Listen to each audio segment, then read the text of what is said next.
नमस्कार. ठरलं तर मग या मालिकेच्या येणाऱ्या भागामध्ये जबरदस्त असा ट्विस्ट येणार आहे. तर इथे प्रियाने आता एक प्लॅन तयार केलेला असतो. तिला काही करून आता गणपती बाप्पांच्या प्रतिष्ठापनेच्या दिवशी आता सायली तिथे पूजेला नको असते. तेव्हा प्रिया म्हणते की काही झालं ना तरीसुद्धा ह्या वेळेला बाप्पाच्या पूजेला सायली तिथे नसणार आहे. तेव्हा तिने आता प्लॅन केलेला असतो की मी सगळ्यांसाठी मसाले दूध तयार करणार आहे आणि त्याच्यामध्ये मी सायलीच्या दुधामध्ये झोपेच्या गोळ्या मिक्स करून मी सायलीला त्या देणार आहे. म्हणजे जेव्हा बाप्पाची प्रतिष्ठापना असेल तेव्हा सायली आमच्याबरोबर तिथे पूजेला नसेल. कारण ती जेव्हा आमच्याबरोबर असते तेव्हा सगळीकडे तिलाच पूजेचा मान मिळतो. तर मागच्या वर्षीसुद्धा बाप्पाची पूजा तिच्याच हस्ते झाली होती आणि माझा हात भाजला होता. पण ह्या वेळेला तसं होणार नाही. तेव्हा इथे प्रियाने प्लॅन केलेला असतो, पण तो प्लॅन आता पुरता फसतो. तर इथे आता प्रियाने केलेला प्लॅन हा तिच्याच अंगाशी आलेला असतो आणि त्याचबरोबर अजून एक गोष्ट घडणार असते. तर इथे सगळ्यात महत्त्वाची गोष्ट म्हणजे प्रतिमा आता आपल्या मुलीला ओळखते. तर इथे बाप्पाच्या आगमनाने आता प्रतिमाला एक दृष्टांत झालेला असतो. ते म्हणजे सायलीच आपली मुलगी आहे हे तिला सतत मनापासून वाटत असतं. कारण प्रतिमाने सायलीच्या पायावरती असलेली तुळशीपत्राची जन्मखूण बघितलेली असते आणि प्रतिमाला आपली लहानपणीची तन्वी आठवत असते. तेव्हा तिला लक्षात येतं की लहानपणीच्या तन्वीच्या पायावरती तुळशीपत्राची खूण होती आणि अगदी तशीच खूण सायलीच्या सुद्धा पायावरती आहे. कारण जेव्हा सायली पूजेला बसत असते तेव्हा ती गुडघ्यावरती बसलेली असते आणि प्रतिमाने तिचे पाय बघितलेले असतात आणि तिच्या पायावरची जन्मखूण तिने बघितलेली असते. तेव्हा इथे आता खूप मोठ्या गोष्टीचा खुलासा होणार असतो. तर इथे प्रतिमा आता सायलीच आपली मुलगी आहे असं सगळ्यांसमोर म्हणत असते. तर इथे अचानक असं काय घडतं की प्रियाचा प्लॅन फ्लॉप होतो आणि प्रतिमा सायलीच आपली मुलगी आहे असं सगळ्यांना सांगते. तर इथे पूजेचा मान फायनली कुणाला मिळतो ह्या आजच्या भागामध्ये सविस्तरपणे आपण बघूया. तर इथे बाप्पाच्या आगमनासाठी आता सगळेजण तयारीला लागलेले असतात. तर इथे पूर्णाजीने सांगितलेलं असतं की मखर आपण व्यवस्थित बनवायचं आहे. बाप्पांच्या आगमनामध्ये आणि त्यांच्या स्वागतामध्ये मला कुठलीही गोष्ट कमी पडता कामा नये आणि ह्या वेळेला गणपती उत्सव खूपच जास्त जल्लोषामध्ये साजरा व्हायला हवा. कारण माझी प्रतिमा 22-23 वर्षानंतर आता माझ्या घरामध्ये गणपती उत्सवामध्ये सामील होणार आहे. त्यामुळे इथे आता गणपती उत्सव हा धूमधडाक्यात साजरा व्हायला हवा. तिच्या आवडीचे सगळे पदार्थ बनायला हवेत असं पूर्णाजी म्हणत असते. तर इथे आता सायली म्हणत असते की तुम्ही काही काळजीच करू नका, तुमची इच्छा आहे ना तसंच आपण सण साजरा करूया. तेव्हा पूर्णाजी म्हणते की सायली, तुला दिलेली जबाबदारी तू पूर्ण करायची आहे. म्हणजे तू प्रतिमाला आता तू छान पद्धतीने तयार करून गणपती बाप्पांची प्रतिष्ठापना करायला सांगायची आहे आणि त्याचबरोबर आरतीसुद्धा करायला सांगायची आहे. तेव्हा सायली म्हणते पूर्णाजी तुम्ही काळजीच करू नका. तसंही आपल्या प्रतिमा आत्यांना गणपती उत्सव खूपच जास्त आवडतो. त्या मला सांगत होत्या आणि त्यांना पूजासुद्धा करायची आहे असं सुद्धा मी त्यांना सांगितले. तेव्हा तुम्ही अजिबात काळजी करू नका. उद्या सकाळी प्रतिमा आत्या पूजेसाठी तयार असतील. तेव्हा इथे आता बाप्पाच्या आगमनाची सगळेजण तयारी करत असतात. तर इथे डेकोरेशन आता संपूर्ण तयार करत असतात. अश्विनने जबाबदारी घेतलेली असते आणि सगळेजण त्याला मदत करत असतात.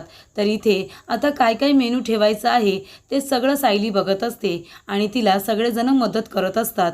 त्यानंतर इथे पूर्णाजी ज्या पद्धतीने सांगत असते त्या पद्धतीने सगळी तयारी होत असते. घरामध्ये खूपच जास्त आनंदाचं चैतन्याचं वातावरण असतं. कारण प्रतिमा खूप वर्षानंतर परत आलेली असते. तर इथे प्रियाने आता ठरवलेलं असतं की काही झालं तरीसुद्धा उद्या सकाळी बाप्पाची पूजा ही मीच करणार आणि प्रतिष्ठापनासुद्धा माझ्या हस्ते झाली पाहिजे. त्यासाठी इथे आता प्रियाने प्लॅन केलेला असतो. ती म्हणते की आज मी सगळ्यांसाठी मसाले दूध बनवणार आहे. कारण आपल्याला सगळ्यांना जागायचं आहे ना, आपल्याला तयारी करायची आहे. उद्या बाप्पांचं आगमन होणार आहे तेव्हा सगळेजण आता जागरण करणार आहेत, डेकोरेशन करायचं आहे म्हणून. तेव्हा मी सगळ्यांसाठी आता मसाले दूध बनवून आणते. कारण कुणाला झोप यायला नको, कुणाची तब्येत बिघडायला नको, कुणाचं पोट बिघडायला नको याची काळजी मी घेते. तेव्हा आता प्रिया जाते, सगळ्यांसाठी मसाले दूध तयार करते आणि सायलीच्या ग्लासामध्ये झोपेच्या गोळ्या मिक्स करते. आणि प्रियाने बरोबर सगळी ग्लासं एका बाजूला ठेवलेली असतात आणि जे ग्लास सायलीला द्यायचा आहे ते बाजूला ठेवलेलं असतं. पण इथे आता प्रियाकडून एक चूक होते. तर इथे विमलला आता हातामध्ये ट्रे धरायला सांगते. तेव्हा प्रियाचं लक्ष नसताना आता विमल पटकन सायलीचा ग्लास आता ग्लासांमध्ये मिक्स करते आणि चुकून दुसरा एक ग्लास बाजूला राहतो ज्याच्यामध्ये झोपेच्या गोळ्या नसतात आणि तो ग्लास आता प्रियाला असं वाटतं की हा सायलीचा ग्लास आहे म्हणून ती हातामध्ये उचलते. तर इथे विमलने जागा ह्या एक्सचेंज केलेल्या असतात पण त्याबद्दल विमलला माहिती नसतं की ह्या ग्लासामध्ये झोपेच्या गोळ्या मिक्स आहेत. ते तिच्याकडून नकळतपणे घडलेलं असतं पण जणू काही हा देवी आईचा आशीर्वादच असतो ज्याच्यामुळे ते ग्लास आता चेंज झालेलं असतं. तेव्हा इथे आता प्रिया सगळ्यांना मसाले दूध देते आणि सायलीला जो ग्लास तिच्या हातामध्ये असतो तो देते आणि म्हणते की सायली, मसाले दूध मी माझ्या हाताने बनवले, तू सुद्धा पिशील ना? तेव्हा सायली म्हणते का नाही, मी सुद्धा पिणार आहे. तेव्हा सायली आता तिने दिलेलं मसाले दूध पिते आणि कौतुकसुद्धा करते, म्हणते की छान झाले दूध. तेव्हा इथे सगळेजण आता मसाले दूध बनवतात आणि सगळेजण इथे आपापली कामं करत असतात. तेव्हा प्रिया म्हणत असते की ह्या सायलीला झोप का येत नाही आहे, मी त्याच्यामध्ये एवढ्या झोपेच्या गोळ्या मिक्स केल्यात तरीसुद्धा सायली एवढी उत्साहाने आपलं काम करते. पण मात्र इथे गोळ्यांचा असर प्रियावरती झालेला असतो कारण प्रियाने चुकून सायलीचा ग्लास घेतलेला असतो आणि ते दूध ती प्यायलेली असते. त्याच्यामुळे तिला आता खूप जास्त झोप येते आणि ती म्हणते की अस्मिता मी जाते, मला खूप जास्त झोप आली, उद्या सकाळी बाप्पांचं आगमन आहे ना, बाप्पा घरी येणार आहेत तेव्हा मी लवकर उठेन कारण प्रतिष्ठापना मी, आई आणि बाबा आम्ही तिघंजणं करणार आहोत ना. तेव्हा अस्मिता म्हणते ठीक आहे तू जाऊन झोप, तुला उद्या सकाळी लवकर उठायचं आहे. तेव्हा प्रिया जाऊन आपल्या रूममध्ये आता शांतपणे झोपते. तर इथे आता सकाळी सगळेजण लवकर उठतात, तयारीसुद्धा होते. बाप्पाला आणण्यासाठी अर्जुन आणि अश्विन दोघंजणं जातात. आता इथे घराच्या बाहेर बाप्पा आलेले असतात, सगळेजण वाजत गाजत त्यांचं स्वागत करत असतात. तेव्हा इथे सगळेजण म्हणतात की प्रिया कुठे आहे, तन्वीला बोलवा. तन्वी, रविराज काका आणि इथे प्रतिमा तिघंजणं मिळून आता इथे बाप्पांची प्रतिष्ठापना करणार आहेत. तरीसुद्धा प्रियाला जाग येत नसते. प्रिया तयार होऊन येत नाही. तेव्हा अस्मिता बघायला जाते तर प्रिया घोरत पडलेली असते. तेव्हा अस्मिता तिला उठवण्याचा प्रयत्न करते पण प्रियाला जागच येत नाही. अस्मिता तिच्या चेहऱ्यावरती पाणी मारते आणि म्हणते लवकर तयार होऊन ये. तेव्हा इथे प्रिया म्हणते की ठीक आहे तू जा, मी लवकर येते. पण इथे तरीसुद्धा प्रिया झोपलेलीच असते. तर सगळेजण आता प्रियाची वाट बघत असतात पण प्रिया काही येत नाही. तेव्हा अस्मिता सगळ्यांना येऊन सांगते की प्रियाची अजून झोप झालेली नाही आहे, ती तन्वी अजून लोळत पडली आहे. तेव्हा पूर्णाजी म्हणते मी आधीच तिला काल सांगितलं होतं की तिने प्रतिमाने आणि रविराजांनी सोबत प्रतिष्ठापना करायची आहे पण काही हरकत नाही.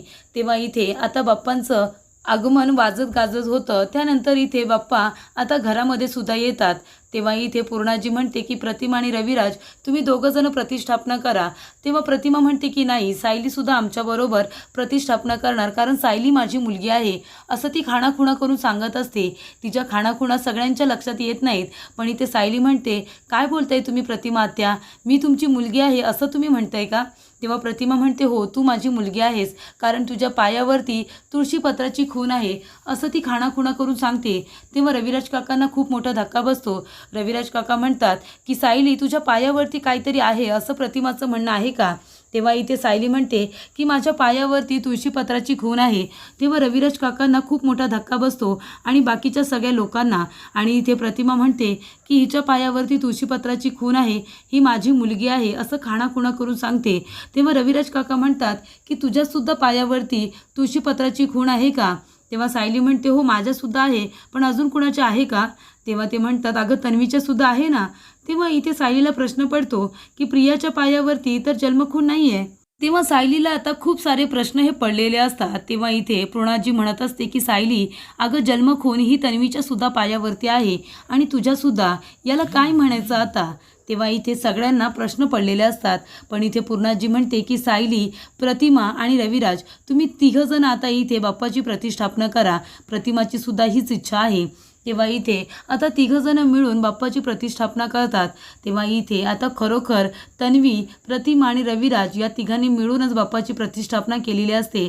तर प्रतिमाची खरी मुलगी ही तिच्या बरोबरीने असते. त्यानंतर इथे प्रतिष्ठापना झालेली असते, आरतीसुद्धा होते. तिघंजणं मिळून बाप्पाची आरती करतात.